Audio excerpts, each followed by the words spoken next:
Buenos días, soy Delvis Grisel Ortiz, les doy la bienvenida a esta edición de Delvis Grisel y compañía.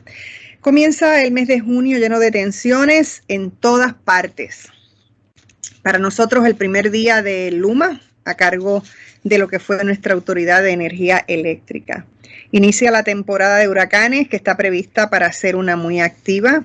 Y en Estados Unidos se desatan serias controversias que incluso amenazan esa democracia. De hecho, creo que fue ayer, en días recientes, los demócratas tuvieron un logro importante, ya que lograron aguantar una legislación para restringir el voto en el estado de Texas. De eso hablaremos más tardecito sobre eso. Pero mientras tanto, también, como estamos en el Día de Internacionales, el presidente Joe Biden anunció que para mediados de junio tendrá una cumbre con el presidente ruso Vladimir Putin. Y de hecho, ante ese anuncio, pues ha habido muchísimas reacciones, muchísimos análisis en la prensa norteamericana. Por ejemplo, el New York Times señaló que la cumbre llega en el peor momento de las relaciones ruso-americanas desde la caída de la Unión Soviética hace 30 años atrás. Por su parte, en una columna de Jennifer Rubin en el Washington Post, que ella señala que que lo que preocupa es lo que se diga y lo que se obtenga de esa cumbre, porque va a ocurrir en momentos en que Rusia es menos agresiva de lo usual y las reuniones ocurridas con esos propósitos anteriormente han probado ser no muy efectivas. Y el resultado de las mismas ha sido falsas expectativas.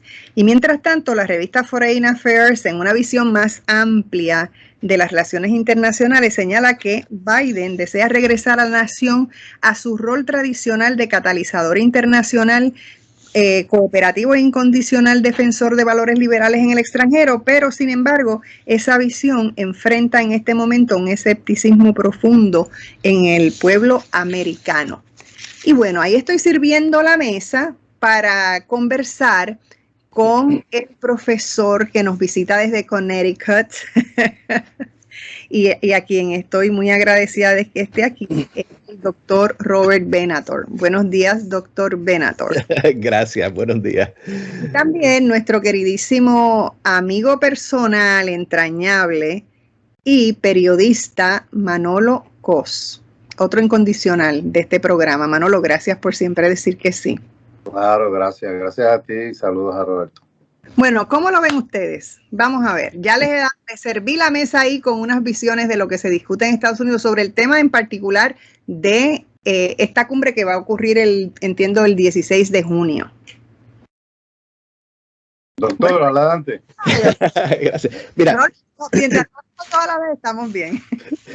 Mira, quiero alertar o quiero apuntar por lo menos 5 puntos rápidamente, no quiero acaparar el programa. Una, obviamente, hay un intento de reorganizar el orden global. ¿Quiénes son los ejes que van a manipular el control? Está China, Rusia, Europa como que ha sido marginada un poquito y Estados Unidos ha estado aislado un poco. O sea que eso es parte del debate.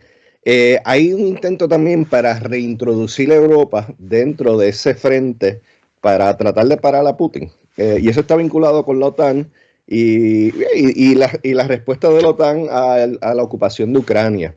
Y obviamente lo de Belarus, que hablamos luego.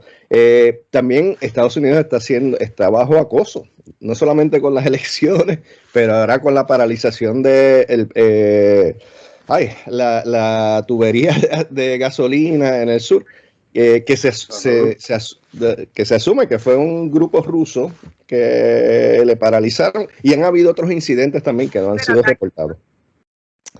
Y encima de eso, Jen Psaki, la persona que habla en nombre del presidente, ha argumentado que el presidente Biden lo que tiene es un interés en crear una especie de estabilidad en esa relación entre Rusia y Estados Unidos. Pero, a mi entender también, yo creo que detrás de eso hay un interés en crear una estabilización doméstica en Estados Unidos frente a los ataques de Rusia, tanto en el ámbito electoral como en el ámbito económico y en el ámbito las relaciones mediáticas y particularmente con esta cuestión de fake news que está destabilizando al país. Y entonces finalmente yo creo que también hay un intento de romper un poco lo que empezó Trump, que fue darle una plataforma a los rusos para que tuvieran un espacio más poderoso en el ámbito internacional, por las razones que fueran. O sea, yo creo que hay que conceptualizar una pluralidad de issues para entender lo que va a pasar en junio 16 en Ginebra, en esta reunión entre Biden y Putin. A mí me parece que esto un poco ya se ha anticipado un poco qué es lo que va a hablarse. La agenda todavía la están tratando de definir, pues, y entonces también un poco hay que mirar cuál es el discurso para las gradas, ¿no? Para movilizar tu gente y dar unas impresiones, y otras cosas son los que se negociará como asuntos de Estado, que no van a ser las portadas, ¿no? Sino son negociaciones más internas, probablemente más estratégica que el discurso hacia afuera. El discurso hasta ahora de Biden ha sido muy duro contra Rusia, contra China. En la reunión en Alaska con China salieron a las trompadas, o sea, eso fue pam, pum, pam.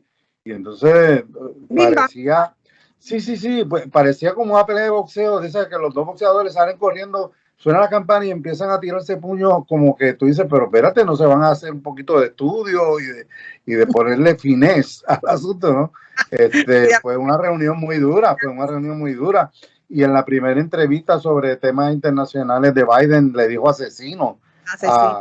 A Putin. Entonces, eso son palabras gruesas, ¿no? Y un poco, pues entonces uno empieza a notar que, caramba, estos no están hablando para negociar, estos están hablando para un poco acomodar sus seguidores y tal cosa, ¿no? Y eso no se va a ver plasmado en una negociación así.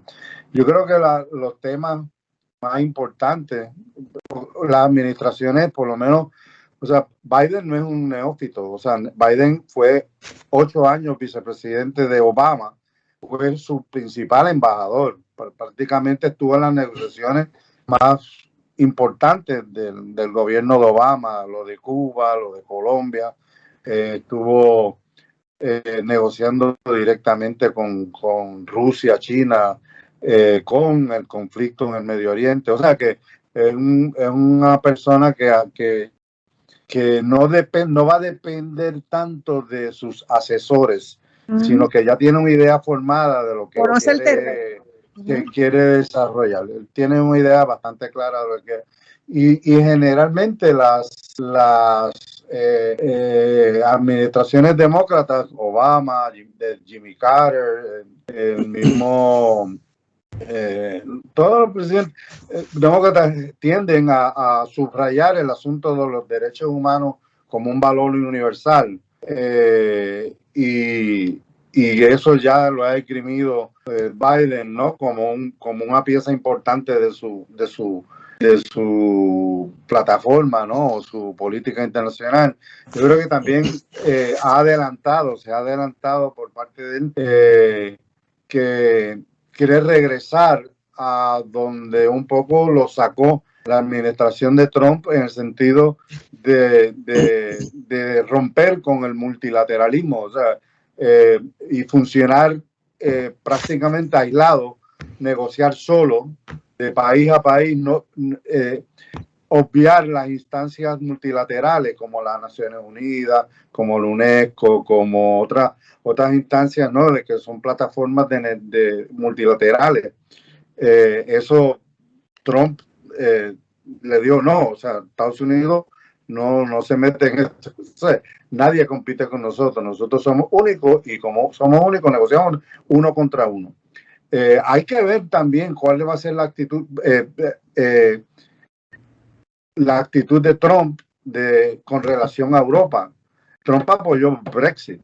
El Brexit rompe el camino multilateral de desarrollo de la cooperación profunda entre los estados europeos, y Trump apoyó ese rompimiento.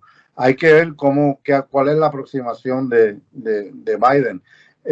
Hay que ver o sea, hay asuntos que son inevitables, aunque mucha gente no quisiera que existiera. Por ejemplo, el conflicto en el Medio Oriente, ¿cuál es la posición con relación a Israel? ¿Cuál es la posición con Irán? Si se regresa al tratado que se negoció con Irán y que Trump sacó a Estados Unidos, aunque todavía todos los países, principales países europeos, Francia, Rusia, Alemania, están impulsando, ¿no?, de que Estados Unidos regrese a participar del tratado de no proliferación nuclear de Irán. Entonces, son temas que a los cuales yo creo que va a ser de lo parte de la retórica, ¿no?, de hablarle duro, de decirle asesino y de tener que... Pero aparte de esa, que es un poco una pantalla, los issues más importantes, o sea, la no proliferación de armas nucleares en el Medio Oriente es importantísimo. Ahí se está jugando la existencia del planeta casi, ¿no? El asunto del calentamiento global, de la crisis del planetario. Esos son asuntos que hay que abordarlo con medidas específicas, ¿no? Hay que reducir las emisiones de carbono, hay que reducir, y todos esos son acuerdos multilaterales a los que los Estados Unidos tiene que regresar, negociar y comenzar a implementar, porque Trump sacó a Estados Unidos de muchos tratados, entre ellos el de no proliferación nuclear de Irán, el tratado sobre el calentamiento global, el acuerdo de Kioto. O sea, hay una serie de tratados de los cuales Estados Unidos se retiró, que yo creo que una de las primeras gestiones que va a hacer la administración de Biden es un poco explorar su regreso, ¿no?, a este orden global. Seguro, y con esos dos temas, porque todo lo demás es como una arena movediza. Pero el asunto del calentamiento global y el asunto de pandemia, que no lo mencionaste, claro. Dos temas importantes sobre los que podría haber causas comunes, porque son asuntos que son de injerencia para ambos países. Robert. Mira, yo creo que la pandemia ha paralizado muchas conversaciones y muchos debates. Y ahora que se está planteando que estamos por lo menos Estados Unidos, déjame no hablar del resto del mundo, que hay un movimiento para salir de la crisis un poco, aunque no sé si Estados Unidos pueda salir cuando el resto del mundo no tiene acceso a vacunas. Pero eso ha paralizado unos debates y yo creo que Biden está anticipando una especie de apertura global a esa discusión. En ese sentido, pues la pandemia como que ha ayudado a calmar un poco lo que podría haber sido más serio.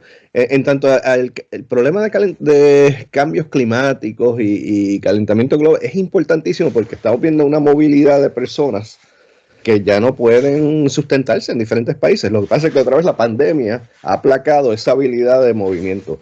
Lugares donde hay agua ya.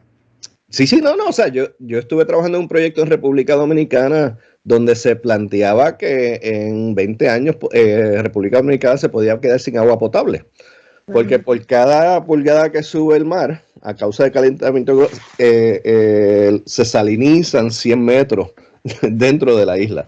Y eso podría pasar en Puerto Rico también. Mientras más sube el océano, pues más se salinizan los acuíferos locales, que puede ser peligrosísimo para las islas en general. Lo que hay que ver ahora es cuán rápido se abre el espacio de la pandemia para empezar a tener estos debates. Pero yo creo que la pandemia está todavía aplacando un poco, y más a nivel global. Sí, y todas estas cosas que mencionó Manolo, pienso también que muchas de las cosas que tú dijiste en tu apertura, Manolo, también son las que causan el escepticismo que tiene el norteamericano, sobre todo la prensa norteamericana, sobre qué va a pasar en esta cumbre. Manolo. Bueno, sí, es que si uno mira la política internacional norteamericana en el tiempo, siempre ha habido estos dos grandes grupos, o sea, dos grandes tendencias, la aislacionista, ¿no? La de que sacar a Estados Unidos de cualquier problema, yo no me meto en problemas fuera de Estados Unidos, nosotros mantenemos nuestras cosas aquí, nos vamos a arriesgar, ¿verdad? Y la más imperialista, ¿no? La de intervenir y dirigir destinos fuera de su frontera. En ocasiones, o sea, cambian. Yo creo que ha ido cambiando notablemente hacia la parte más intervencionista en los últimos 100 años o poco menos. Ha sido muy intervencionista la política norteamericana. Yo creo que a partir incluso de la Segunda Guerra Mundial, donde se dio el gran debate si se participa, si los Estados Unidos entraban o no entraban, ¿no?, a la guerra en Europa, a la vez que estaban en la guerra del Pacífico, y se generó todo ese debate, ¿no? Yo creo que ahora mismo, yo creo que los temas más importantes que debe abordar Estados Unidos, yo creo que a ellos les interesa mucho el asunto de recomponer la relación con China. Trump fue muy fuerte en su política exterior con relación a la República Popular China, y hay que ver cómo tratan de recomponer eso, no porque sean amigos de los chinos, sino por la cantidad de industrias norteamericanas establecidas en China que están, o sea, que le peligra su desarrollo, su existencia. Entonces China se lleva muy bien. tienen que mirar esa parte. China se lleva muy bien con Rusia. Tengo que hacer una pausa, Manolo. Regresamos en breve para que concluyas tu pensamiento, que te lo tengo que interrumpir, ni modo. Bueno, regresamos en breve, no se vaya nadie. Estamos de regreso en Delvis Grisel y compañía.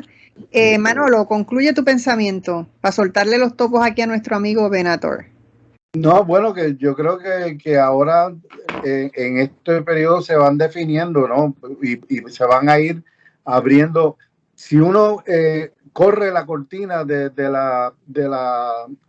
discurso populista de que vamos a meterle mano y que Putin es asesino y los chinos no me mandan, si uno saca eso a algún lado y trata de mirar por dónde es que van a ir a recomponerse las cosas.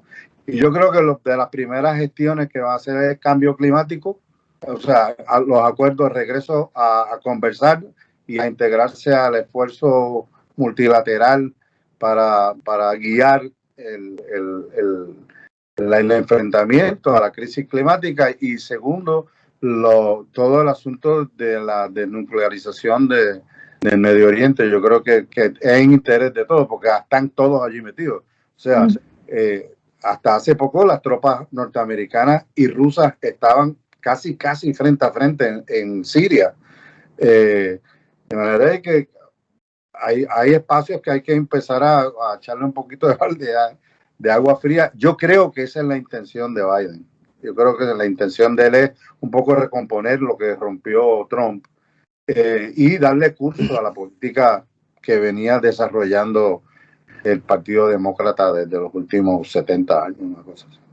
Pero hay también quien dice que en esos términos él no es tan distinto a Trump, sino que simplemente tiene otro tono. ¿Qué tú opinas? Mira, yo creo que este último punto de China que Manolo trae a reducir es importantísimo, porque la política pública de China es diferente a la de Estados Unidos. En Estados Unidos, pues hay un cambio político que le sigue un cambio económico. Para los chinos es importante hacer un cambio económico antes del cambio político. Y lo que hemos visto, por lo menos en los últimos ya 20 años, como pasa el tiempo, desde Bush, es que Estados Unidos le está dando espacio a China para expandirse por todo el mundo. China ha invertido en América Latina, en África, en todo el mundo, y ha creado una fuente económica que amenaza la hegemonía capitalista de Estados Unidos de una manera seria, y detrás de eso viene una agenda política.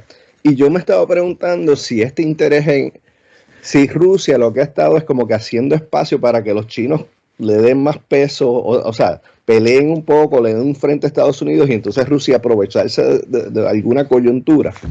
Y me pregunto, y esto todavía es que no he tenido las conversaciones que debería tener, si parte de esta esta reunión que se va a dar en Ginebra es una especie de tantear el terreno, de ver dónde está Rusia en relación a la relación entre China y Estados Unidos y qué se puede hacer con Rusia. Pero me sospecho que Rusia ha estado, Putin en particularmente, ha estado como que dándole espacio a China para que debilite un poco la hegemonía de Estados Unidos a nivel global. Y lo estamos viendo. Seguro, y como China prefiere penetrar antes de pelear, sí, eso es una cosa muy importante. Va aquí, se mete allá tranquilito, no pasa nada, no voy económicamente. Económicamente ya, bueno, hasta en Santo Domingo están, así que... En Puerto Rico. Hay una presencia china bien grande. Claro, claro. No, y yo creo que es la potencia que ellos están más atentos, ¿no? Yo creo precisamente porque sus vecinos son más dependientes de los chinos que los vecinos europeos de Rusia. Quizás por el gasoducto y los conductos estos de petróleo, particularmente de gas natural que cruzan que se exportan desde todo el sur de Rusia hacia el oeste, ¿no? Hacia Francia, Alemania. Alemania depende mucho de ese gas para sobre todo en los inviernos, ¿no? Para como calefacción. Pero sí, Europa tiene la OTAN, que está frente a usted también, o sea que hay una frontera más definida, ¿no? Con relación a sus vecinos, que China, que pues está Vietnam, está Corea, están países que dependen mucho de la fortaleza económica china y de sus finanzas, de sus exportaciones e importaciones. Es un monstruo, ¿no? Porque es como decía un economista, ¿no? No es lo mismo, o sea, son muchas axilas chinas que piden desodorante, ¿no? O sea, no te digo, no, es que es un mercado tan inmenso que es desproporcionado, ¿no?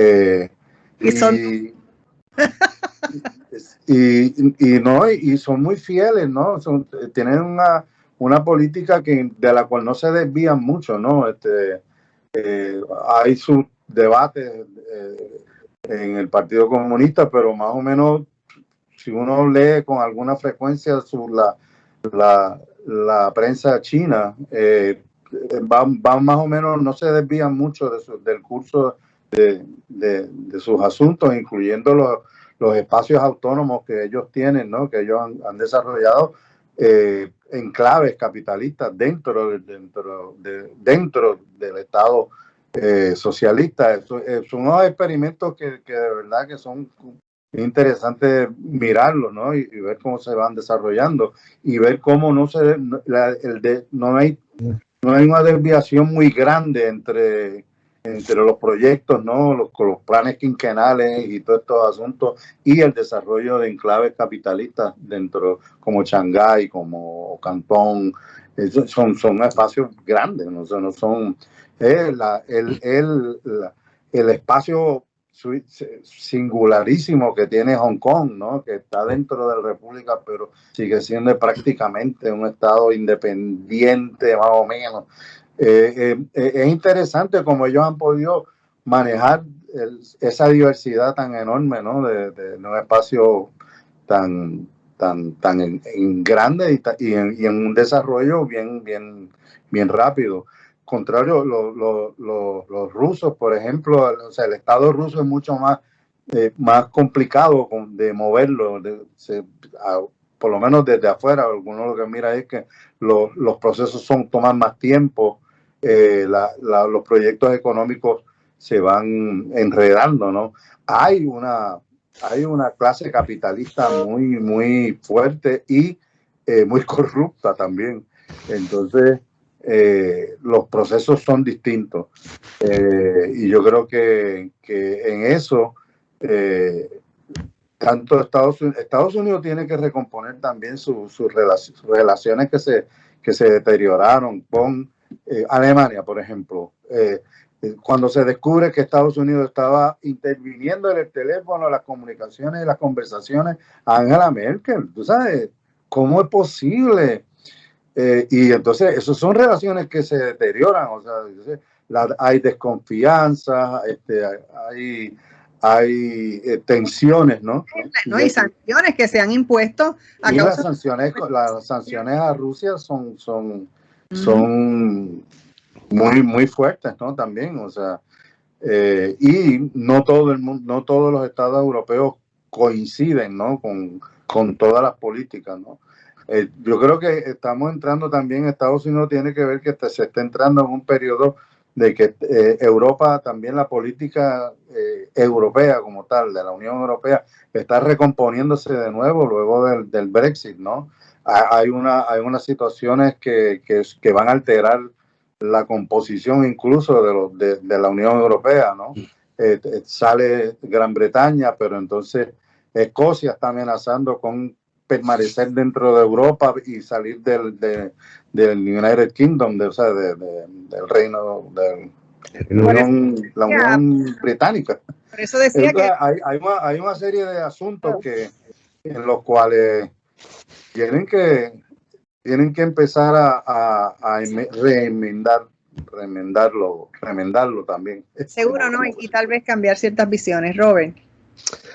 Sí, concuerdo con todo lo que ha dicho Manolo. En tanto a esta reunión, a mí lo que me interesa es algo que tú habías mencionado en una conversación entre nosotros, es el impacto que Rusia está teniendo dentro de Estados Unidos en términos de la destabilización política. Que eso siempre ha estado en estas relaciones internacionales, ¿no? Eso es parte de la política global. Pero yo últimamente he visto mucha manipulación, particularmente de republicanos y en estos grupos marginados de QAnon. Y me pregunto si parte de lo que se va a discutir, otra vez no sabemos, porque esto es política pura, es cómo darle un poquito de freno a Rusia en estas intervenciones domésticas. Porque, o sea, ayer salió el general Flynn hablando de que había que hacer algo como tipo Myanmar en Estados Unidos, o que eso era una posibilidad, porque no había pasado. O sea, hay mucha retórica pública apuntando a la destabilización de Estados Unidos.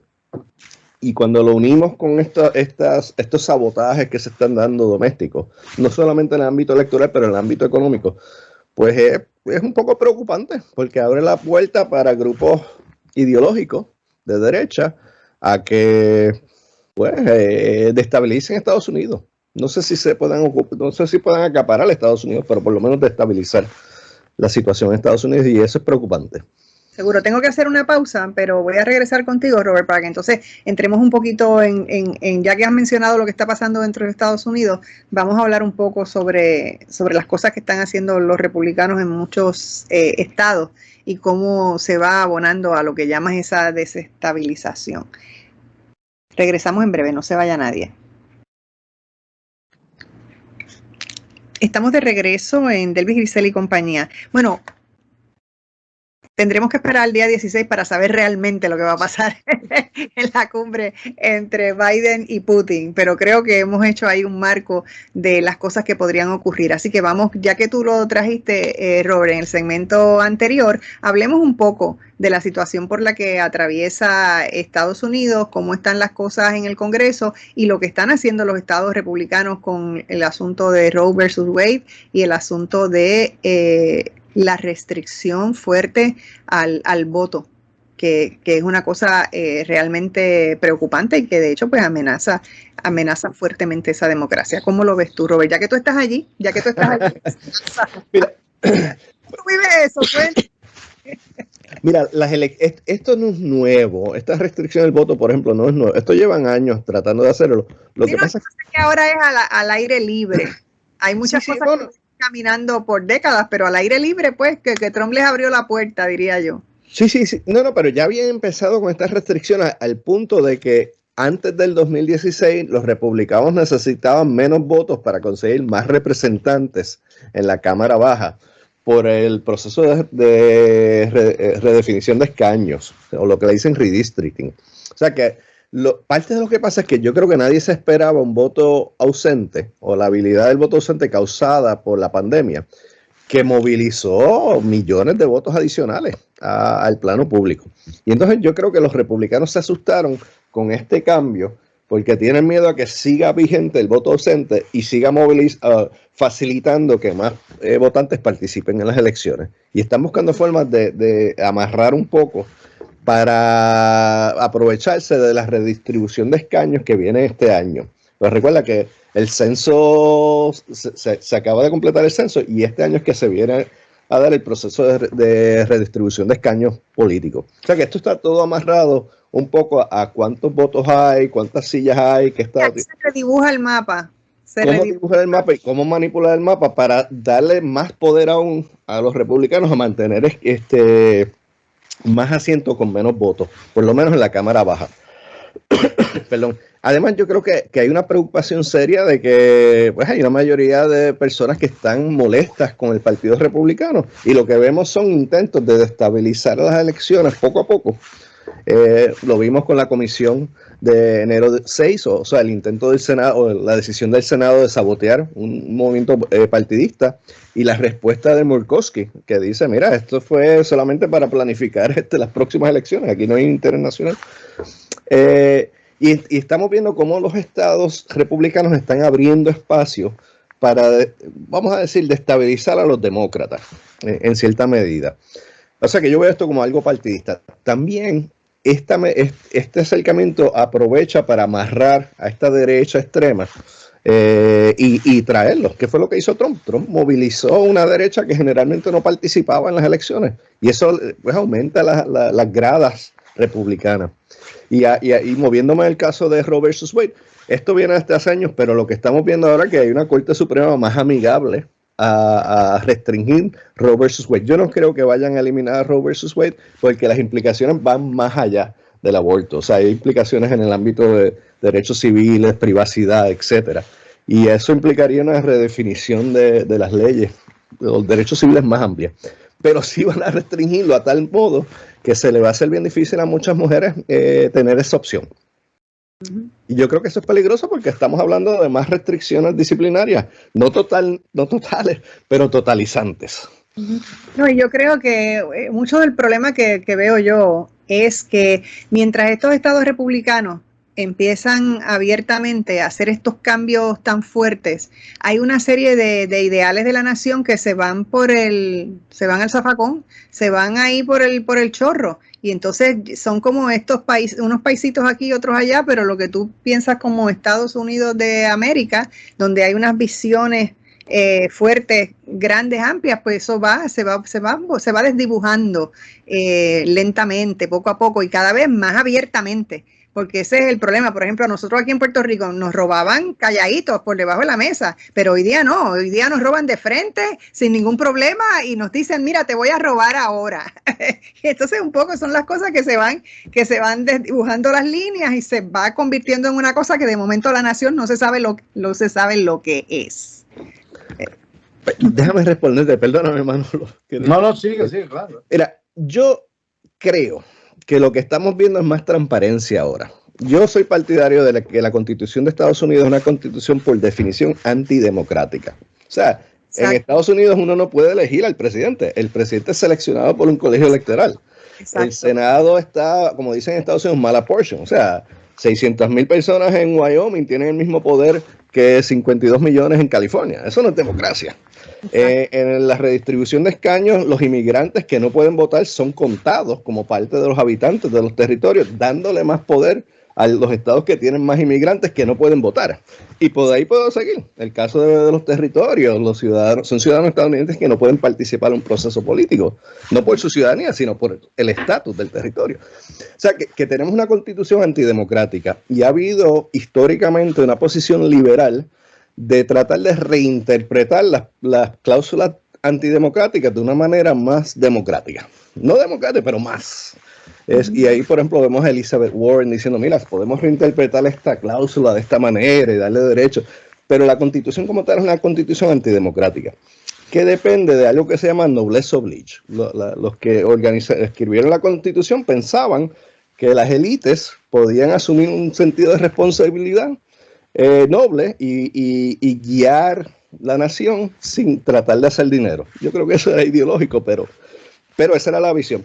Entonces lo que estamos viendo ahora es como, por ejemplo, Trump ha expuesto, ha demostrado, ha clarificado esa debilidad de la Constitución estadounidense y se ha aprovechado de esas fisuras antidemocráticas para mover su agenda personal y una agenda política que le ayuda a enriquecerse. Y en ese sentido, yo creo que lo que estamos viendo ahora es una especie de transparencia de la debilidad de la debilidad antidemocrática de la Constitución. Seguro, porque tú sabes que una cosa es la realidad y otra cosa es la percepción. Sí. Y entonces de lo que yo estoy hablando es de cómo se va cambiando la percepción, porque tú sabes que cuando ellos hablan, cuando el presidente, por ejemplo, Biden habla, esto es América, por favor. Nosotros, o sea, los grandes valores que tú sabes lo que hay, pero todo el mundo tiene una percepción amplia. Cuando esa percepción cambia por la transparencia de la que tú estás hablando, el juego cambia completamente y hay un montón de cosas que se dislocan, se distorsionan y que al cambiar esa percepción la gente se pierde. Tú sabes, de momento ya tú no tienes esa percepción unificadora de que percepción, repito, percepción sí. De que vamos por este camino y somos esta cosa. Y eso pues cambia el juego de forma bien drástica. Manolo. Sí, yo no soy muy, o sea, no conozco bien toda esa intríngulis de la política norteamericana. Lo que sí llama la atención, ¿no? El hecho de que primero, de que no se elige por voto popular su presidente, que es el que guía los destinos de la nación, pues, que como dice Roberto, el Senado tiene una deficiencia representativa muy grande, y sus decisiones son finales, o sea, entonces, mucha decisión grande, determinante, tomada por espacios o instituciones que no son exactamente representativas, ¿no?, de lo que se supone que se estaba fundando. Yo quería, antes de concluir, mirar un segundito cuál sería, porque aunque empezamos con Biden y Putin, yo creo que debemos por lo menos apuntar que también la política de Estados Unidos con relación a América Latina va a ser muy interesante, porque también Trump un poco abandonó espacios y otros apoyó a gente que realmente se sintieron con un respaldo de parte del imperio y cometieron unas barbaridades, por citar uno, a Bolsonaro en Brasil. Y se ve que hay un movimiento, hay un retorno, hay una respuesta a toda esa ola neoliberal, muy reaccionaria. Ha habido unas respuestas importantes en Chile, en Perú ahora se está definiendo en las elecciones. En Colombia el movimiento popular los movimientos populares, para no decir que es una cosa unificada, sino que la gente se ha agrupado y está haciendo unas demostraciones importantes que pueden cambiar el curso de lo que es la política internacional de Centroamérica y Sudamérica. Y en particular hay que mirar si Biden va a recuperar la política de Obama con relación a Cuba. Eso hay que mirar qué va a pasar ahí, porque ese fue otro de los grandes virazones, ¿no?, del presidente Trump, y ahí entra ahí esas presiones que hay en las elecciones norteamericanas, ¿no?, de los grupos de presión, como por ejemplo los cubanos de la Florida, como controlaban espacios electorales que definen políticas internacionales. Y eso hay que estar mirándolo, a ver cómo va a atender ese asunto Biden. Tengo que hacer una pausa. Regreso contigo, Robert. No se vaya nadie. Estamos de regreso en Delvis Grisel y compañía. Robert, tu reacción a los comentarios de Manolo. Sí. Yo estoy completamente de acuerdo. Yo sugiero también que esto empezó, el abandono de América Latina empieza con Bush, principalmente, particularmente después de septiembre 11. Pero no, o sea, otra vez, la pandemia ha paralizado muchas de estas discusiones. La pregunta es, cuando empecemos a abrir estos espacios, ¿qué respuesta va a tener Biden? A mí me preocupa un poco más el caso de México y Brasil, pues son las dos potencias económicas grandes. Bolsonaro está fuera de control y puede utilizar la pandemia para tratar de moverse, consolidar más su autoritarianismo. Pero en el caso de México, el impacto en Estados Unidos y el impacto en América Latina en general, porque México es una potencia, puede ser bien grande. Y no sé, y no he visto todavía cómo Biden ha respondido, o no ha respondido, mejor dicho, a la situación en México. Sí, le dio un número de vacunas y se las vendió de AstraZeneca y eso. Pero no me está claro que Biden tiene una política pública para América Latina en este momento. Eso se complica porque la administración de Trump empezó a cortar plazas en el Departamento de Estado, y esta noción de que hay embajadores y un Departamento de Estado activo en América Latina, pues todavía no se han nombrado suficientes personas para poder intervenir. Todavía creo que estamos en pausa con lo de la pandemia, pero una vez se abra el espacio, no sé qué pueda pasar porque los chinos han llenado ese vacío. La economía china se ha apoderado o ha infiltrado en cierta medida toda América Latina, en todos ámbitos, porque Estados Unidos se ha distanciado. Y no sé cuánto pueda responder Estados Unidos a ese nuevo cambio económico en América Latina, o la nueva dependencia económica. Sí. Eso es correcto. Eso es así. Los chinos han comprado, por ejemplo, toda la soya de Argentina, la prospectiva, o sea, no la que están sembrando, sino la que van a sembrar dentro de 10 años, también ya la compraron. No, es serio, o sea, es una intervención económica importante. El acero de Brasil lo está comprando China también. Y entonces eso altera los precios mundiales y el intercambio comercial. Sí. Es importante. Y en el caso del acero en Brasil, vimos ese impacto a principio de la administración de Trump, que los precios explotaron y la manufactura doméstica se paralizó un poco. Exacto. Y yo creo que ahí es que hay que tener una vista en esa dirección. ¿Cuál es el impacto? ¿Cómo Biden va a responder a los chinos en América Latina? Okay, y nos quedaba algo estamos ya en el último segmento y no nos queda tanto tiempo. También un tema que puede pasar en la reunión de Biden y Putin es Venezuela. Rusia ha respaldado al gobierno de Maduro, y yo creo que ha sido una pieza importante de que no se haya consumado una invasión o una intervención más fuerte de Estados Unidos, por la posición más fuerte también, o sea, más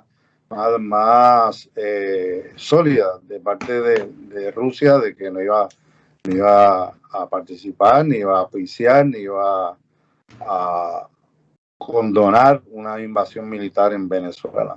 Vamos a ver qué discuten esos dos. Vamos a ver qué pasa. Y se nos iba quedando algo y ya no nos queda mucho tiempo de programa, que es el asunto de Bielorrusia. Okay, por el asunto de este avión que detuvieron, que bajaron del cielo para arrestar a este periodista. Y entonces, pues eso no se queda ahí, eso se hincha, ¿no? Y ahí ya hay sanciones. Exacto, ¿no? Y ahí sí que Europa también está entrando, y que Putin está diciendo también, está dando señas de que puede aprovechar esa situación para un poco agarrar a Bielorrusia. ¿Cómo lo ven? Sí, eso es. Las sanciones a Bielorrusia son bien fuertes en la medida que los aviones no van a pasar allí. Así que eso ya es una cosa, es una sanción realmente bien fuerte. Y entonces, claro, ahí sí este autócrata de Lukashenko, es que se llama, que yo no pronuncio ese idioma, fíjate, hablo mejor el francés. ¿Qué opinan ustedes? ¿Qué opinan? Sí. Vamos a ver, eso es una ¿cómo se dice? Una noticia en desarrollo. Todavía se están planteando cuáles. O sea, ya acuerdan que la Unión Europea va a aplicarle sanciones a Bielorrusia. Lo que no sabemos todavía no se sabe cuáles son los límites, ¿no? Eso seguramente estará las conversaciones tan temprano como el 16 de junio, o sea, en 2 semanas. Creo que eso será uno de los temas. Claro que todo lo que esté en la frontera rusa es asunto ruso. De manera de que tú puedes estar segura de que el gobierno de Putin va a estar administrando ese debate como si fuera en su misma frontera. Los rusos reaccionan muy, y desde los tiempos de la Unión Soviética, reaccionan muy fuerte cuando ven sus fronteras amenazadas, ¿no? Y sobre todo con la OTAN en crecimiento, ¿no? Entonces ellos van a tener algo que decir ahí. Es interesante, Robert. Mira, yo veo dos cosas. Un vínculo directo con la Junta de Supervisión Fiscal de Puerto Rico. Muy bien. ¡Wow! Ese vínculo, cuéntame. Porque Yaresko estaba manejando la economía en Ucrania, claro. Y Estados Unidos y la Unión y los rusos vieron unos intereses económicos amenazados en Rusia y en Ucrania, y por eso intervienen, para proteger unos intereses, unas deudas que tenían. Porque las iniciativas de Yaresko eran bastante fuertes y penalizaban a los rusos. O por lo menos esa era la percepción. A mí, mira, esta persecución de periodistas, yo lo veo desde hace tiempo. Ustedes conocen más de este mundo, pero yo creo que Biden está aprovechando esa coyuntura para tener, no sé, una especie de presión pública. Sí, de leverage para tratar de mover otras cosas. Porque es que en Estados Unidos ha habido una especie de represión, particularmente durante la administración de Trump, hacia periodistas. O sea, habían periodistas que desaparecían por periodos cortos. Y en ese sentido, yo no sé si Estados Unidos tiene ese compromiso con los periodistas que Putin está articulando con este periodista o este bloguero, porque ni siquiera en Bielorrusia. O sea, que yo creo que esto es parte de una estrategia para manipular a Rusia. Y Rusia, como dijo Manolo, yo creo que está protegiendo sus intereses económicos. Y en ese sentido, la destabilización de Bielorrusia sería una amenaza a los intereses económicos rusos. O sea que esto es parte de un juego, en mi opinión, es parte de un juego estratégico. ¿Y eso es todo lo que ibas a decir de la Junta de Supervisión Fiscal? No tengo más que decir eso. Sí, no, lo que viene para Puerto Rico es terrible, tú sabes. No, esa es la parte mala del tema. Pero está vinculado a Rusia. Sí, pero tiene su pero no su lo enganche, ¿no? 2 minutos para y Biden aprecia mucho a Natalia Yaresko. Y las élites en Ucrania todavía están molestas con Yaresko, porque amarró la economía de Ucrania a unas deudas futuras. Y entonces compromete la economía local de Ucrania con un futuro incierto, que es lo que se está viendo en Puerto Rico. O sea, que no se va a resolver el problema de la deuda, se va a postergar.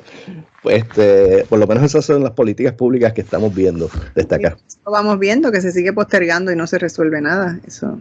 Y amarra a Puerto Rico a un pago de deuda futuro, indefinido, como pasó en Ucrania. Exacto. Manolo, palabras finales, Manolo. Manolo se me frizó, yo creo. Se me frizó frisadito. Así que tú puedes añadir algo. Ya regresaste, ok. Si me están oyendo, pues me fui del aire. No, estás ahí. Fue que te frizaste por un momentito, pero ya estás ahí. Se me fue otra vez. Bueno, pues entonces se me fue Manolo, así que ya se me ha terminado el tiempo. Y déjame hacer un último intento aquí con Manolo. Ustedes saben cómo son las cosas de los tiempos de la pandemia, ¿verdad, Robert? Los tiempos de la pandemia y todas las cosas que hemos tenido. De hecho, ahora casi ya no nos pasa nada a la cantidad de cosas que nos ocurrían en un principio, tratando de encontrar alguna plataforma en la que pudiésemos llevar los programas a la estación y todo lo demás. Ciertamente ha sido fascinante ver todo esto. Ok, Manolo, tienes 2 minutos. Pues yo, honestamente, acabo de reconectarme. No sé si se dieron cuenta, estuve fuera del aire, así que seguramente no. Nos dimos cuenta y te lloramos y todo. Okay. Quedan 2 minutos para ti, las palabras finales. Bueno, atento a lo que está ocurriendo.